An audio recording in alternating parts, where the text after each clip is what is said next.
nous attend.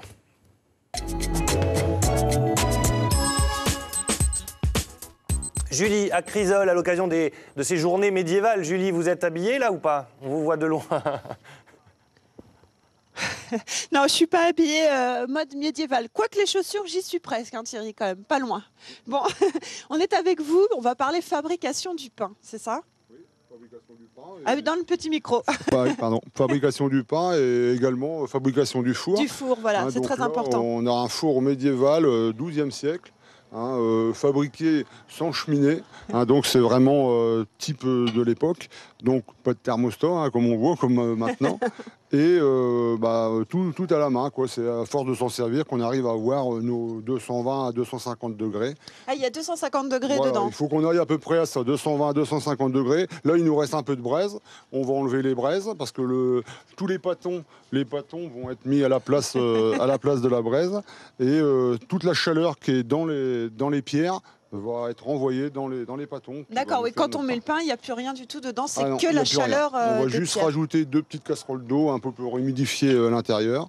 Et il faut combien de temps pour cuire un pain dans un four comme celui-ci? Ici, dans ce four-là, 15 à 20 minutes.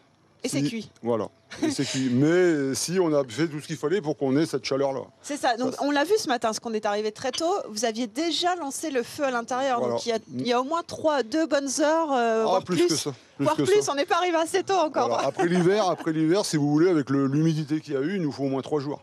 D'accord. Il faut vraiment que tout l'ensemble du four, les fours extérieurs, il faut vraiment... J'entends madame qui me parle, on va peut-être lui demander, c'est long comme ça? Oui, c'est long comme ça. C'est comment votre prénom? C'est Chantal. Chantal. Ça vous plaît de participer à ce genre d'atelier d'initiation? Oui, ça me plaît bien. Vous faites quoi vous en fait? Moi, je fais du pain. Vous faites le pain, vous le fabriquez hein? Oui, je le fabrique. Et c'est toujours un plaisir de le sortir du four là. Ah oui, ça me fait plaisir de faire du pain, le mettre au four et faire sortir dans le four. Voilà, donc il faut dire que c'est le rôle de la talmelière. La talmelière, donc vous êtes une talmelière, voilà, c'est ça? C'est la personne qui fabriquait le pain, au nord du bassin parisien. Et ici, c'est plutôt le fournier.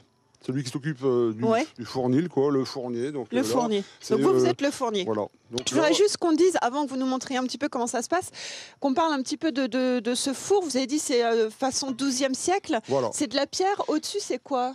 Donc ça, c'est du torchis. Du torchis, on a rajouté 10 cm de torchis pour justement isoler, avec un petit badigeon par-dessus à la chaux, quoi. Des produits qui existaient déjà à l'époque. Il est en forme enfin, il est rond. Voilà, il est rond et il fait à peu près 1,60 m de diamètre.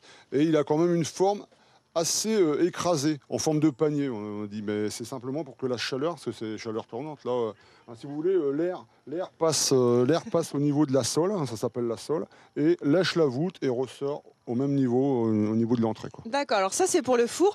Ce matin, pour prendre un petit peu d'avance, vous avez fabriqué le pain. Alors attendez, je vais vous aider. On a préparé la pâte. On peut lever, découvrir donc là, tout ça. On a le petit pâton, petite miche, quoi. Parce qu'à l'époque aussi, on appelait ça les bolangers, avant d'être des boulangers. Des bolangers. Bolangers, d'accord. On donc apprend plein de choses. Là, c'est prêt, là, ça a déjà été pétri, c'est 2e pouce. Donc là, le froid, c'est pas trop bon quand même. Il nous faudrait 25 degrés d'air. Donc là, on est un peu en dessous. Ouais, on est un peu en dessous. Mais ils ont bien gonflé. Donc là, je pense que ça va aller. Dimanche, vous allez en fabriquer. Mais comme ça sera la fête du cidre et de la châtaigne, vous allez utiliser de la farine de châtaigne, c'est ça? Tout à fait. Ça change quoi? C'est le goût? Le goût châtaigne, c'est toujours c'est un petit goût à part, quoi. Mais on fait aussi de la crêpe à la farine de châtaigne. Mais en tout cas, ces pains-là, c'est vrai que c'est un peu typique, quoi. C'est un peu typique du coin. Déjà, on est rempli de châtaigniers ici, donc c'est bien. On a déjà fait aussi avec des châtaignes directement en morceaux. D'accord. On les écrase un peu. On les coupe en petits morceaux et donc ils cuisent en même temps que le pain. D'accord, ok. Là, c'est sympa. Ça laisse un petit côté sympa. Et on va faire aussi des fouasses. Des quoi? Des fouasses, c'est un dessert médiéval. C'est plutôt du côté de la Vendée. Mais raisin sec à la fleur d'oranger, aromatisé fleur d'oranger, des petites pommes, du lait à la place de l'eau. Et voilà, on aura un Ça bon a l'air dessert. sympa. Bah, à peine ça sort, c'est parti. Merci Thierry, on va se quitter sur les images pendant que vous nettoyez le four et que vous allez mettre le pain. Et puis on ne manquera pas tout à l'heure de venir avec les enfants pour venir déguster ces fameuses pâtons, c'est ça? C'est des pâtons, c'est ça? J'ai bien retenu la leçon. Voilà. Bon, allez, on se retrouve dans quelques instants. Vous allez voir, on va parler complètement d'un autre métier puisqu'on sera du côté de la forge. À tout de suite Thibaut. À tout de suite. Nous, on va vous